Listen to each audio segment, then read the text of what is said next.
ஜோய்சிங் அந்த பக்கம் நிற்கிறத கவனிச்ச இன்ஹோ வேகமாக அவங்க இழுத்துட்டு போயிட்டு, இங்கே ஒரு சம்பவம் நடக்க போது, சீக்கிரம் நீ நிச்சயம் இங்கேருந்து போயிருங்க, அதான் நல்லதுன்னு சொல்லி விரட்டி விட்றான். அதுக்கப்புறம் அவங்க அத்தை வீட்டுக்கு போய் அவங்க காலில் விழுந்து, ஏதோ நான் தெரியாமல் பண்ணிட்டேன், அது வயசு கோளாறில் பண்ணது, இப்போ உங்கள் பொண்ணை தான் நான் ரொம்ப மனசார விரும்புகிறேன், அவளை எனக்கு டைவர்ஸ் கொடுக்க வேணான்னு சொல்லுங்கள், என் கூட சேர்ந்து வாழ சொல்லுங்கன்னு சொல்கிறான். ஏன்பா நீ பேசுகிறது உனக்கே நயமாக இருக்கா? நீ எவ்வளோ பெரிய துரோகம் பண்ணியிருக்க. அது மட்டும் இல்லாமல் இதுக்கு முன்னாடி என் பொண்ணை நீ ஒழுங்காகவே கவனிச்சிக்கிட்டது இல்லை. நான் அப்போல்லாம் கூட சரி என் பொண்ணு உன்னை விரும்புகிறான்னு தான் பார்த்துட்டு இருந்தேன். இப்போ என் பொண்ணு என்ன முடிவெடுக்கிறாளோ அதுக்கு தான் நான் சப்போர்ட் பண்ணுவேன். சொல்லப்போனால் அவள் டைவர்ஸ் பண்ணுறதான் சரின்னு சொல்லுவேன்னு சொல்லிடுறாங்க. நேராக ஹாஸ்டலுக்கு வந்த அவங்க அம்மாவும், இனிமேல் அவள் கையால் என்னால் ட்ரீட்மெண்ட் எடுத்துக்க முடியாது, நான் அந்த ஹாஸ்டல்லே இருக்க போகிறலன்னு சொல்லிட்டு எல்லா துணியும் எடுத்துகிட்டு கிளம்புறாங்க. டாக்டர் சாவும் வேகமாக வந்துட்டு, ஏம்மா இப்படி பண்ணுறீங்க, நான் இங்கே வேலை பார்க்குறேன், நீங்கள் இங்கே இருந்தீங்கன்னா என்னால் உங்களை நல்லா பார்த்துக்க முடியும். அது மட்டும் இல்லாமல் யாரும் ப்ரொஃபஷனலையும் பர்சனலையும் ஒன்றா மிக்ஸ் பண்ண மாட்டாங்க, அவள் கண்டிப்பாக உங்களுக்கு நல்லா தான் ட்ரீட்மெண்ட் கொடுப்பா, எனக்காக இங்கேயே இருங்கன்னு சொல்லி அழுது ஒரு வழியாக இருக்க வச்சிடுறா. டாக்டர் சா சொன்ன மாதிரியே அவளும் ராத்திரி பகலாக எல்லா இதையும் படித்து நிறையா ரிசர்ச்லாம் பண்ணி இவங்க அம்மாவுக்கு எதனால கைவலி வந்துச்சுன்னு கண்டுபிடிச்சி நல்லா ட்ரீட்மெண்ட் கொடுத்து சரி பண்ணிடுறா. அவங்க அம்மா டிஸ்சார்ஜ் ஆகி போகிற நாளும் வருது. அவங்க டாக்டர் சோய்சிங்க்கு ஒரு லெட்டர் வச்சுட்டு போகிறாங்க. அவளும் அதை எடுத்து படிக்கிறா. இங்கே பாருமா, உன் இடத்துல வேறு யாராவது இருந்திருந்தா நான் கண்டிப்பாக ரொம்பவே கோவப்பட்டிருப்பேன். ஆனால் உங்ககிட்ட ஏற்கனவே பேசி பழகிட்டேன், உன் மனசில் இருந்த வலியையும் கஷ்டத்தையும் நான் புரிஞ்சிருந்தேன். அதனால தான் இப்போ நீ என் பொண்ணுக்கு இவ்வளோ பெரிய துரோகம் பண்ணியிருக்கேன்னு தெரிஞ்சு என்னால் உங்ககிட்ட கோவப்பட முடியலை. அது மட்டும் இல்லாமல் நான் உன்னை ஒரு பொண்ணு ஸ்தானத்தில் பார்த்துட்டேன். நான் சொல்கிறத நீ கேட்பியான்னு எனக்கு தெரியாது, ஆனால் எனக்கு சொல்லணும்னு தோணுது. இந்த வாழ்க்கை ரொம்ப சின்னது, நம்ம திரும்பி பார்க்கும்போது நமக்கு நிறையா மெமரிஸ் இருக்கணும். நீயே யோசிச்சு பாரு, நீ இது வரைக்கும் உன் பிறந்தநாளை உன் குடும்பத்தோட, இல்லை உங்கள் கல்யாண நாளை சந்தோஷமா, இல்லை உன் ஹஸ்பண்டோட வெளியே சந்தோஷமாக போயிருக்கியா, ரொம்ப திருப்தியா? கண்டிப்பாக இது எதுவுமே நடந்திருக்காது. அதனால் யோசிச்சு பாரு, நம்ம நிம்மதியாக சந்தோஷமாக இருக்கணும்னா நம்ம மனசுக்கு உண்மையாக இருக்கணும். உன்னால் இதுக்கப்புறம் உன் மனசுக்கு உண்மையாக இருக்க முடியுதான்னு பாரு, இவ்வளோதான் என்னால் சொல்ல முடியும்னு சொல்லி அந்த லெட்டர் எழுதியிருக்காங்க. இதை படித்ததான் அவளுக்கு அழுகையை அடக்கவே முடியலை. ஏன்னா நிஜமாகவே அவள் வாழ்க்கையில் எந்த ஒரு ஹாப்பியான மொமெண்ட்டுமே இல்லை அவனோட. ஏன்னா எப்போ பாரு பயந்து பயந்து அவன் இல்லாத மாதிரி தானே இருந்திருப்பா. அதெல்லாம் யோசிச்சுட்டு ரொம்பவே அழுகிறா.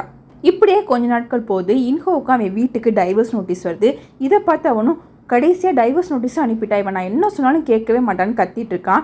இதை பார்த்து அவனோட அம்மாவும், என்னடா நம்ம 2 பேர் வாழ்க்கையும் இப்படி ஆயிடுச்சு, என்னைய ஒரு கிழமை நம்ப வச்சு ஏமாற்றிட்டான், உன் பொண்டாட்டி உனக்கு டைவர்ஸ் நோட்டீஸ் அனுப்பிட்டான்.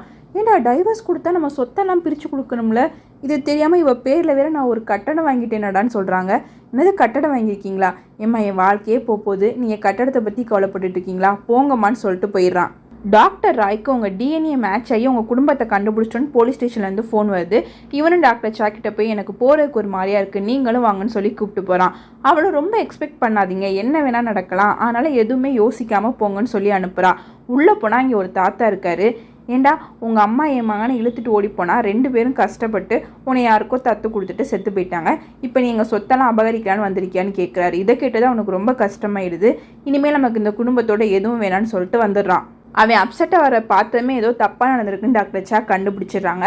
அவனோட மைண்டை மாத்திரக்காக அவனை வெளியே கூப்பிட்டு போய் பேசி சமாதானப்படுத்துகிறாங்க. ஹாஸ்பிட்டலில் டாக்டர் சாவோட வேலை பார்க்குறவங்களும், உங்கள் பேர் நோட்டீஸ் போர்டில் வந்திருக்கு, நீங்கள் பார்க்கலையான்னு கேட்குறாங்க. இவனும் என்னமோ ஏதோன்னு சொல்லிட்டு போய் பார்க்குறா. பார்த்தா இந்த மாதம் சூப்பராக ஒர்க் பண்ண டாக்டரில் இவளோட பேரும் இன்னொரு டாக்டர் பேரும் போட்டிருக்கு. இதை பார்த்து தான் அவளுக்கு சந்தோஷம் தாங்கவே முடியலை. அந்த நோட்டீஸ் போர்டு முன்னாடி நின்று செல்ஃபியெல்லாம் டிசைனாக எடுத்துக்கிட்டு இருக்காங்க. அப்போ அவங்களுக்கு ஒரு மாதிரியாக இருக்குது. வேகமாக பாத்ரூமில் போயிட்டு பார்க்குறாங்க. திடீர்னு அவங்க வாயிலிருந்து ரத்தம் வருது. அவங்களுக்கு ஏதோ ஆயிடுச்சுன்னு புரியுது. வேகமாக டாக்டர் ராய் கிட்ட செக்கப்புக்கு போகிறாங்க. டாக்டர் ராயும் பிளட் டெஸ்ட்டு, சிடி ஸ்கேன் எல்லாமே எடுத்து பார்த்துட்டு, உங்கள் லிவரோட வேலை குறைஞ்சிருச்சு, நம்ம கண்டிப்பாக இன்னொரு ஆப்ரேஷன் பண்ணியே ஆகணும், திரும்பவும் ஏதாவது டோனர் பிடிச்சி உங்களுக்கு லிவர் மேட்ச் பண்ணி லிவர் டிரான்ஸ்பிளான்ட் பண்ணணும்னு சொல்கிறாரு. இதை கிட்டதான் அவங்களுக்கு ரொம்பவே கஷ்டமாயிருது. எனக்கு ஒரு 2 நாள் டைம் கொடுங்க, நான் எல்லாம் ரெடி பண்ணிட்டு சொல்கிறேன்னு சொல்லிட்டு வர்றா. அதுக்கப்புறம் டாக்டர் ராய் வேகமாக சீனியர் டாக்டரை கூப்பிட்டு அவரோட லிவரை டெஸ்ட் பண்ண சொல்கிறாரு. டெஸ்ட் பண்ணதில் இவருக்கும் டாக்டர் சாவுக்கும் ஒரே மாதிரியான பிளட் குரூப் எல்லாமே இருக்கிறத கண்டுபிடிக்கிறாரு. அதனால இவரே லிவர் கொடுக்கலான்னு முடிவு பண்ணிடுறாரு. டாக்டர் சாவை கூப்பிட்டு விஷயத்த சொல்கிறாரு. அவங்களும் ரொம்ப ஷாக் ஆகிட்டு, நீங்கள் எதுக்காக எனக்கு லிவர் கொடுக்கணும், என் வீட்டுக்காரரே எனக்கு ஃபஸ்ட்டு கொடுக்க மாட்டேன்னு சொல்லிட்டாரு, கண்டிப்பாக இந்த தடவை எனக்காக யாராவது டோனர் கிடப்பாங்க, அதனால் நீங்கள் எதுவும் கொடுக்க வேணாம், உங்களுக்கு கொஞ்சம் வயசு தான் ஆகுது, இன்னும் உங்களுக்கு எவ்வளவோ காலம் இருக்குது, நீங்கள் கொடுக்க வேணான்னு சொல்லிடுறாங்க. அதுக்கு அவனும், ஒரு ஃப்ரெண்டாக நான் கொடுக்கக்கூடாதா, கண்டிப்பாக நான் கொடுப்பேன், உங்களுக்கு டோனர் கிடைக்கலனா கண்டிப்பாக நீங்கள் என்னோடய லிவரை தான் வாங்கிக்கணும்னு சொல்லிடுறான். டாக்டர் சாவும் அவங்க டிபார்ட்மெண்ட்டோட ஹெட்டுக்கிட்ட போய் இந்த மாதிரி எனக்கு மறுபடியும் முடியாமல் ஆயிடுச்சு, கண்டிப்பாக இன்னொரு ஆப்ரேஷன் பண்ணணும்னு சொல்லிட்டாங்க, எனக்கு ஒரு 2 மாதம் லீவ் கொடுங்க, 2 மாதம் முடிஞ்சோன்னா நான் மறுபடியும் வந்து ஜாயின் பண்ணிக்கிறேன்னு சொல்கிறாங்க. சீக்கிரம் உடம்பு சரியாகி வாங்க, நாங்கள் அதுவரை எல்லாத்தையும் பார்த்துக்குறோன்னு சொல்லிடுறாரு. அதுக்கப்புறம் இவரும் ஒரு மீட்டிங் போட்டு இந்த மாதிரி டாக்டர் சா போக போகிறாங்க, அதுக்கு போல் இன்னொரு டாக்டரை அப்பாயின்மெண்ட் பண்ணணும்னு சொல்கிறாரு. அப்போ தான் அவங்களுக்கு முடியலை, மறுபடியும் ஆப்ரேஷன் பண்ண போகிறாங்கன்னு சோய் சிங்க்கு தெரியுது. ராத்திரி ஆகுது. டாக்டர் சாவோட அம்மா வீட்டில் எல்லாரும் ஒன்றா சாப்பிட்டுக்கிட்டு இருக்காங்க.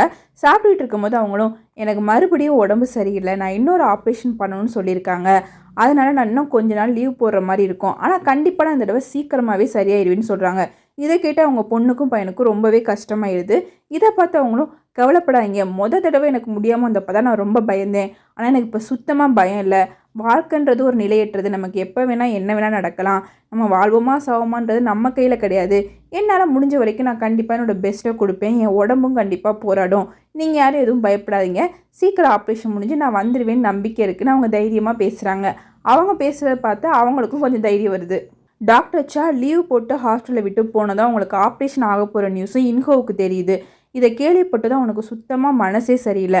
அவள் லைஃப்பில் அவங்கக்கிட்ட எவ்வளோ மோசமாக நம்ம நடந்திருக்கோம், நம்ம கொஞ்சம் கூட பாசத்தை காட்டினதே இல்லை, ஆனால் அவள் நம்மக்கிட்ட பாசம் மட்டும்தான் கொடுத்துருக்கா, அவகிட்ட திட்டுனது, அவளை எரிஞ்சு விழுந்ததுன்னு எல்லாத்தையும் யோசிச்சு பார்த்துட்டு கதறி கதறி அழுகிறாரு. அடுத்த நாள் ஆகுது. டாக்டர் சா அட்மிட் ஆகிருக்க ரூமுக்கு வந்துட்டு ஏன் என்கிட்ட எதுவுமே சொல்ல, நீ என்னோடய லிவரை தான் கண்டிப்பாக வாங்கிக்கணும், நான் தான் அந்த தடவை உனக்கு லிவர் கொடுப்பேன்னு சொல்கிறாரு.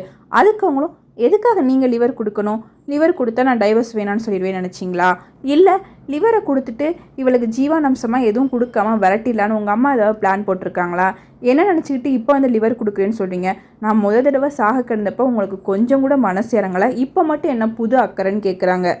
ஏன் இப்படி வார்த்தையாலே என்னை கொல்ற, நீ என்னை புரிஞ்சுக்கலான்னு பரவாயில்ல, அட்லீஸ்ட் நான் உனக்காக கவலைப்படுறதையாவது புரிஞ்சுக்கோ, நான் உனக்கு பண்ண துரோகத்தை நினச்சி ஒவ்வொரு நாளும் இப்போ நான் வேதனைப்பட்டுக்கிட்டு இருக்கேன், நீ இல்லாத வீடு வீடாகவே இல்லை, நீ எனக்கு கொடுத்த நான் கஷ்டத்தை நான் ஏற்றுக்கிறேன், நான் உனக்கு டைவர்ஸும் கொடுத்துறேன், ஆனால் தயவு செஞ்சு நீ என்னோடய லிவரை தான் வாங்கிக்கணும், உன் உடம்பு இப்படி முடியாமல் போனதுக்கு நான் தான் காரணம், நீ என்னை கல்யாணம் பண்ணாமல் இருந்தால் கண்டிப்பாக ஒரு பெரிய டாக்டர் ஆகி நான் லைஃப்பில் செட்டில் ஆகி உன் வாழ்க்கை வேறு மாதிரி இருந்திருக்கும், என்னால் தானே நீ வீடு குடும்பம் அது இதுன்னு வேலை பார்த்து உன் உடம்பு போயிடுச்சு, என்னால் தான் உன் லிவர் போயிடுச்சு, இந்த குற்ற உணர்ச்சியோட என்னால் வாழவே முடியாது, தயவு செஞ்சு வாங்கிக்கோன்னு சொல்லிட்டு ரொம்பவே அழுக ஆரம்பிச்சிடுறாரு. இதை பார்த்தோம் டாக்டர் சாவுக்கு ரொம்ப அழுக வந்துடுது. எதுக்கு லூஸ் மாதிரி பேசுகிறீங்க, என்னோட லிவர் வேலை செய்யாமல் போனாக்கா அது என்னோட உடம்பு தான் காரணம், உலகத்தில் எத்தனையோ பேர் வீடு குடும்பம் தான் இருக்காங்க, இன்னும் அப்படி தான் உழைச்சிட்டு இருக்காங்க, எல்லாருக்குமா லிவர் சரியில்லாமல் போயிடுது, என்னோட உடம்பு இப்படி ஆனதுக்கும் உங்களுக்கு எந்த சம்மந்தமும் இல்லை, இனிமேல் இந்த மாதிரி குற்ற உணர்ச்சி அது இதுன்னு லூஸு மாதிரி பேசாதீங்கன்னா அவங்களும் அழுகிறாங்க. ஒரு வழியாக லிவர் வாங்கிக்க சம்மதிச்சிடுறாங்க. அடுத்த நாள் ஆகுது. டாக்டர் சாவை பார்க்குறதுக்காக டாக்டர் சோய் சிங் அந்த பக்கமாக வர்றாங்க. ஆனால் அவங்கள பார்க்குறதுக்கு தைரியம் இல்லாமல் போயிடுறாங்க. இதை கவனித்த டாக்டர் சாவும் என்ன பார்க்க தானே வந்த, எதுக்கு பேசாமல் போகிறேன்னு சொல்லிட்டு மாடி கூப்பிட்டு போய் பேசுகிறாங்க. உன் உடம்ப நல்லா பார்த்துக்கோ, சீக்கிரமாக 2 மாதம் லீவ் முடிஞ்சதுக்கப்புறம் ஹாஸ்டலில் சேர்ந்து முன்னாடி மாதிரி நல்லா வேலை பாரு, நான் எங்கள் அப்பாவோட ஹாஸ்டலுக்கே போகிறேன், எங்கள் அப்பாவோட ஹாஸ்டல் எடுத்து நான் தான் இனிமேல் நடத்த போகிறேன், நான் இது வரைக்கும் உனக்கு செஞ்சதுக்கெல்லாம் எனக்கு என்ன சொல்லணும்னு தெரியலை, ஆனால் சாரி மட்டும் கேட்கணுன்னு தோணுது, சாரின்னு சொல்கிறாங்க. பழசை பற்றி பேசுகிறோம்னா யாருக்குமே நிம்மதி இருக்காது, இதில் யார்கிட்ட சாரி கேட்கணும்னு நம்ம முடிவு எடுக்கவும் முடியாது. ஆனால் இந்த விஷயத்தில் உன்னோட பொண்ணு என்னோட பொண்ணும் ரொம்பவே பாதிக்கப்பட்டுட்டாங்க, அது மட்டும்தான் எனக்கு கஷ்டமாக இருக்குது, மற்றபடி எனக்கு யார் மேலேயும் எந்த வருத்தமும் இல்லைன்னு டாக்டர் சா சொல்லிடுறாங்க. கீழே இன்சி உட்காந்துருக்கத சா பார்க்குறாங்க. வேகமாக அந்த பொண்ணுக்கிட்ட போய் நீ இந்த வயசில் நிறையா கஷ்டத்தை பார்த்துட்டேன்னு எனக்கு புரியுது, ஆனால் இது எதுக்குமே நீ காரணம் இல்லை, அதனால் நீ என்றைக்குமே உன்னை கீழேயோ மற்றவங்க மேலே அப்படியெல்லாம் நினைக்காத, நல்லா படித்து பெரிய நிலைமைக்கு நீ வரணும், அது மாதிரி மற்ற யார் மேலேயும் அவங்க காரணம் இவங்க காரணம் நீ நினைக்காத, நீ படித்து பெரியானதுக்கப்புறம் உனக்கு இதெல்லாம் ஒரு விஷயமாவே தெரியாதுன்னு சொல்கிறாங்க. இன்சியோவுக்கும் புரிஞ்சிருது. அடுத்த நாள் ஆகுது. டாக்டர் சோய் சிங்கும் இன்கோ கிட்ட பேசணும்னு தனியாக கூப்பிட்றாங்க. அவனும் மேலே வந்துட்டு நமக்கு தான் பிரேக்கப் ஆயிடுச்சுல, இனிமேல் இப்படியெல்லாம் மீட் பண்ணிக்க வேணாம், முடிஞ்சதாகவே இருக்கட்டும்னு சொல்கிறான்.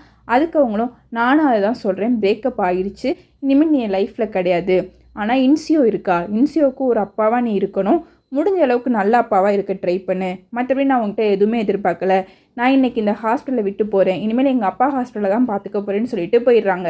2 நாள் போகுது. இன்கோ அவனோட லிவரோட ஒரு பெரிய பாட்டை கொடுக்க அதை டாக்டர் சாவுக்கு வைக்க வெற்றிகரமாக ஆப்ரேஷனும் முடிஞ்சிருது.